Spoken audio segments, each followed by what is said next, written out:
know that given what's happening around the world with the virus and all that, that she's being confronted with her fear, with the insecurity, probably some anxiety about it, and that's what's up for her, and it doesn't seem relevant to her any longer to try to go somewhere else, but to really just deeply be there, really be there for that experience, that lived experience. Why would one be there for the lived experience of fear, insecurity, or these things? Well, only because if that's what's arising, right? If that's what is, then that's what is. That's what there is to be attentive to, right?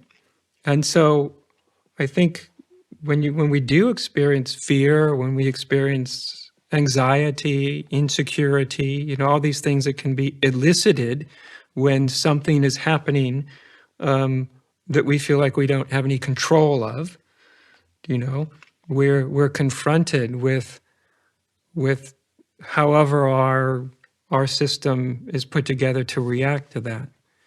And to not be constantly moving away from it is, I think, really powerful and really instructive, right? We don't want to just be buried in anxiety and fear and all that. I think we do want to be mindful of just experiencing what we're experiencing, but also make a distinction between the immediate and raw nature of our experience and whatever thoughts might be unnecessarily generating more and more and more of it, because we can think in ways that generate more and more fear, more and more anxiety, more and more insecurity. So once we have, say, these kinds of experiences, I think it's really useful to go, okay, this is what's up. This is what my experience seems to be right now. Okay, maybe I'll let myself have this experience bodily, so that experience gets really embodied, and yet not succumbing to all the fearful thoughts, the narrative, right, which just generates more fear, but let the insecurity move through your system. Again, there's something about even our bodies, really, that are quite adapted to allowing experience to move through them, in other words, purifying themselves of negative emotion. I mean, our bodies purify us of positive emotion all the time, but since we're not in resistance to positive emotion, it tends to move through you and out of you. You might wish you could hold on to it, right? But the reason that positive experience tends to move out and get purified right through us is because we're not grasping at it, right? We're not, and so.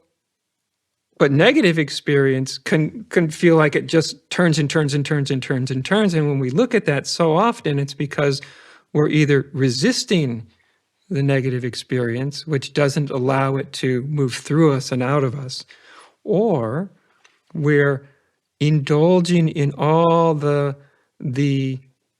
thoughts that continue to generate it. So even if it did move out of us and through us, we would still be engaged in all the thinking and imagining that just keeps generating more and more and more.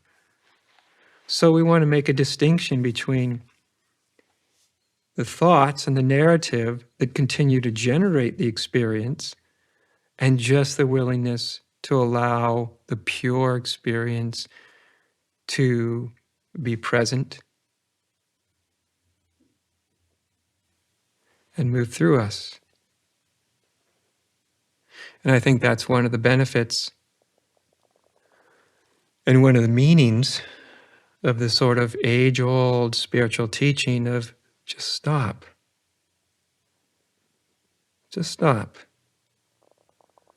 Whatever's going on, whatever you're feeling, don't try to stop what you're feeling. Just stop opposing it, and stop engaging in all the ways the mind is generating it. Just stop and let the experience be there.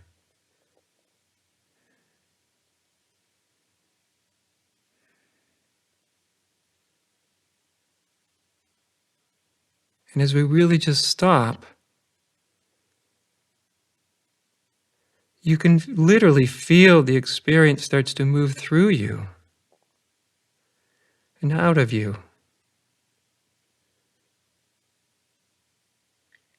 Because we're set up, even bodily, for purification. It's totally natural. We don't need to do it. We just need to get out of the way of it happening. We just need to stop impeding it.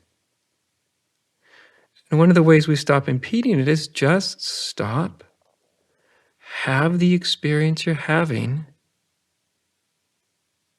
but don't buy into all the narrative that's endlessly generating more and more of it. Just let what's there move through you.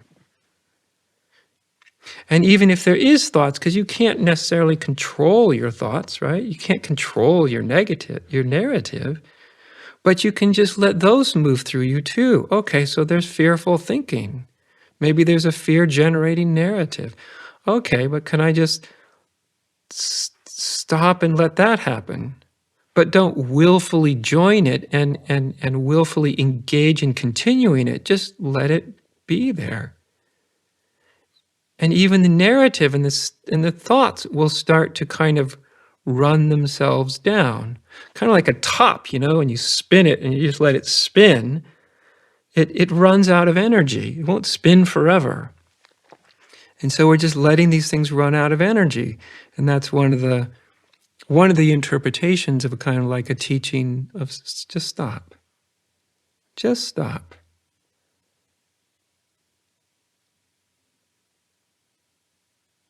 And let things move through. And then as they move through, find out what remains. When all the negative and all the positive has just run through,